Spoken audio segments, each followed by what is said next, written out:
Bienvenue à l'Académie des Petits Futés, l'endroit où les petits explorateurs deviennent de grands découvreurs du monde animal. Dans la première partie, nous avons rencontré des géants impressionnants, des animaux puissants, rapides et parfois dangereux. Mais aujourd'hui, prépare-toi à changer d'échelle. Car certains des animaux les plus redoutables de la planète ne sont pas les plus grands, mais les plus discrets. Dans cette nouvelle aventure, nous allons observer de minuscules créatures aux pouvoirs étonnants, du venin ultra puissant, des techniques de défense incroyables et des stratégies de survie fascinantes. Araignées, serpents, scorpions, méduses, ouvre bien les yeux, car ici, le danger peut être presque invisible. Reste bien avec nous, écoute, observe et découvre pourquoi, dans la nature, même les plus petits peuvent devenir de véritables champions de la survie. C'est parti pour une nouvelle exploration avec l'Académie des Petits Futés. Commençons par l'araignée, une chasseuse silencieuse. Il existe des milliers d'espèces d'araignées, mais certaines possèdent un venin très puissant. Leur corps est composé de 8 pattes fines, de crochets appelés chélicères et parfois d'un dessin coloré pour prévenir les prédateurs. Elles vivent dans presque tous les milieux, forêts, maisons, déserts. Leur technique d'attaque est rapide.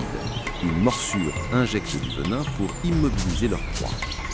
Chez certaines espèces dangereuses, une morsure peut provoquer douleur intense, fièvre ou problèmes nerveux chez l'humain. Pourtant, elle joue un rôle essentiel en régulant les insectes.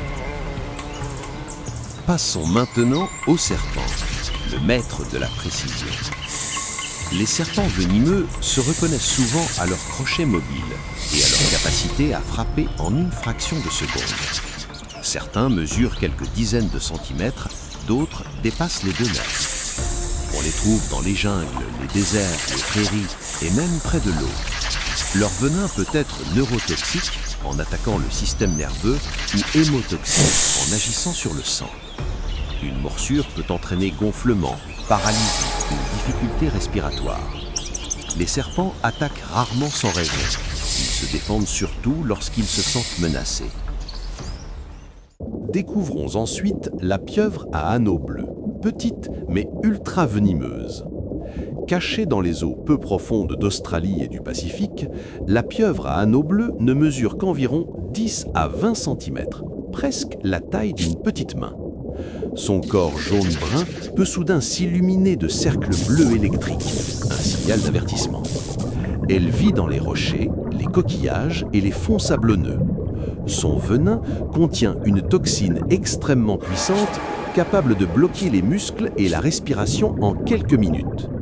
Elle ne chasse pas les humains, mais une simple manipulation peut provoquer une paralysie grave.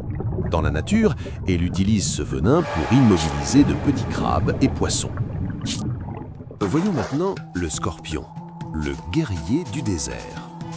Petit et discret, le scorpion possède une pince pour saisir et un aiguillon gos-courbé rempli de venin. La plupart vivent dans les zones chaudes et sèches, sous les pierres ou dans le sable.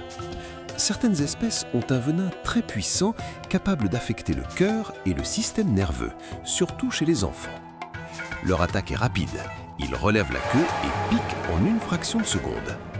Malgré leur apparence impressionnante, ils préfèrent éviter les grands animaux et ne piquent que pour se défendre ou chasser. Découvrons ensuite le moustique, le plus petit mais le plus dangereux. Avec un poids presque invisible et des ailes fines, le moustique semble fragile. Pourtant, il est responsable du plus grand nombre de morts liées aux animaux chaque année. Il vit près de l'eau stagnante où il pond ses œufs. Ce n'est pas sa piqûre qui est la plus dangereuse, mais les maladies qu'il peut transmettre en se nourrissant de sang. Certaines espèces transportent des parasites ou des virus pouvant provoquer de fortes fièvres. Dans la nature, il sert aussi de nourriture à de nombreux autres animaux.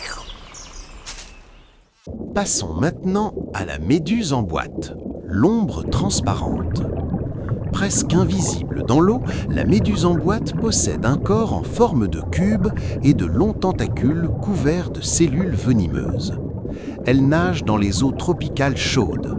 Son venin est utilisé pour capturer de petits poissons. Chez l'humain, un contact peut provoquer une douleur intense, des brûlures graves et parfois des problèmes cardiaques. Sa transparence la rend difficile à voir, ce qui explique pourquoi elle est redoutée par les nageurs. Voyons enfin le poisson-pierre, le maître du camouflage. Posé au fond de l'océan, le poisson-pierre ressemble à une simple roche. Son corps bosselé et couvert d'algues lui permet de disparaître dans le décor. Il vit dans les récifs coralliens et les zones peu profondes. Sur son dos se trouvent des épines reliées à des glandes venimeuses. Si un animal ou un humain marche dessus, les épines injectent un venin extrêmement douloureux. La douleur peut être intense et nécessiter des soins rapides.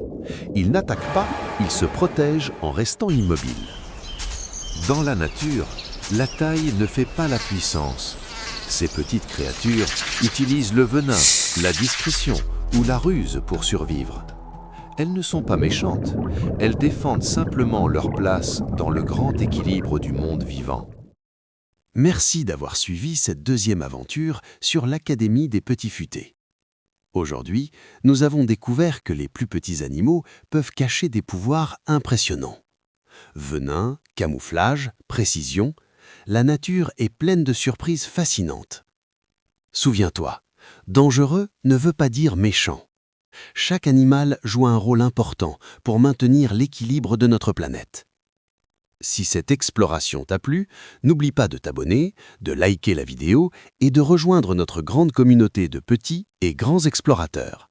À très bientôt pour une nouvelle aventure passionnante à l'Académie des Petits Futés.